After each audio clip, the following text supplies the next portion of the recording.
If you've ever felt like a fraud in spite of all of your accomplishments, or if you've ever felt like someone at any moment was going to discover that you're not really who you say you are, then you might be experiencing.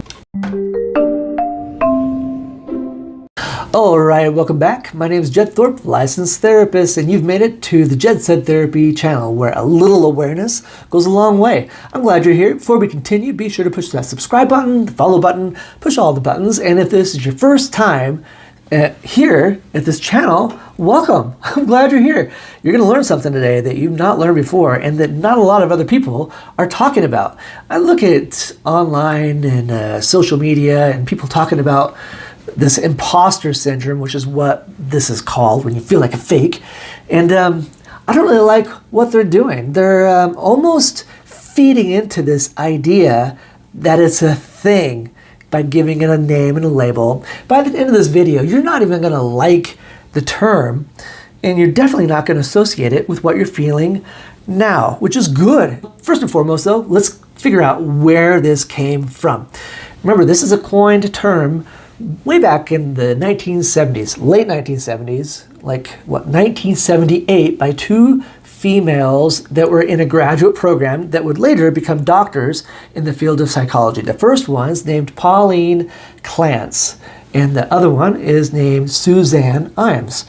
So then kudos for them. They did the report. They took 100 women and different aspects of life, also from their class, and a lot of them reported feeling like they did not belong in the places where they were. And why would they? They weren't in the normal places that females were found at that point.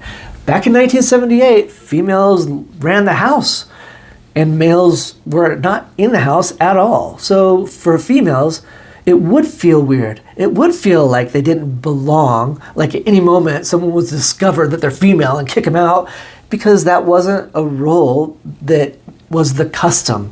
It was socially out of, it's just how it was back then. And then back then, you have to remember, this is so long ago. You know that comic Garfield, the big fat cat who loves lasagna? That was before Garfield. So, way back, way back. And it's also when there was only one television in households, and some of those were black and white. So remember, it's way back in time. And kudos to the two female doctors came up with this phrase. Does not make sense at this time.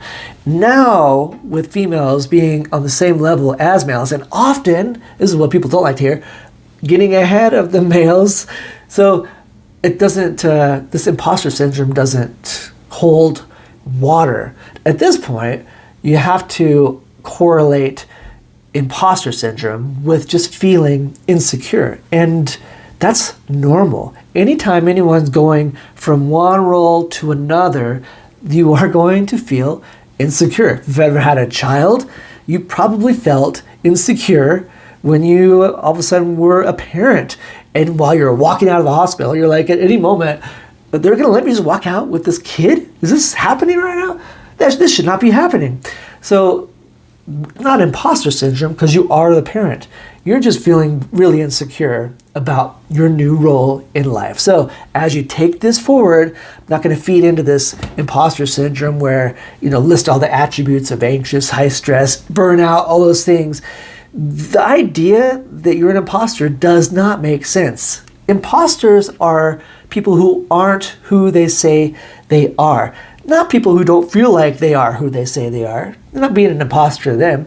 It's when you're literally not who you say you are. So you're picking up what I'm laying down here. You can't really expose someone for not being a parent when they've just had a baby. You can expose them for not acting like a parent, which, that's another video altogether. So now you know what imposter syndrome is, where it came from, and hopefully it doesn't have merit in your life. You're just feeling insecure, which is appropriate. The longer you're in that role feeling insecure, the better you'll get at whatever role you are feeling insecure in, and the less insecure you're going to feel. You see how this works? I don't want to normalize you feeling like weird fake, because it's not long-term normal. It's short-term normal. You should feel like it's weird because you're just not good at it. I know. I'm going off on tangents, but that's the Jed Said Therapy video. I'm glad you are here, and I hope you like this. If you do, be sure to push the subscribe button. I also have a website with lots of other information, including social media links, blogs, and podcast links. You can find that at www.meaningtolive.com. And yeah, that's it. Until next time, awareness up.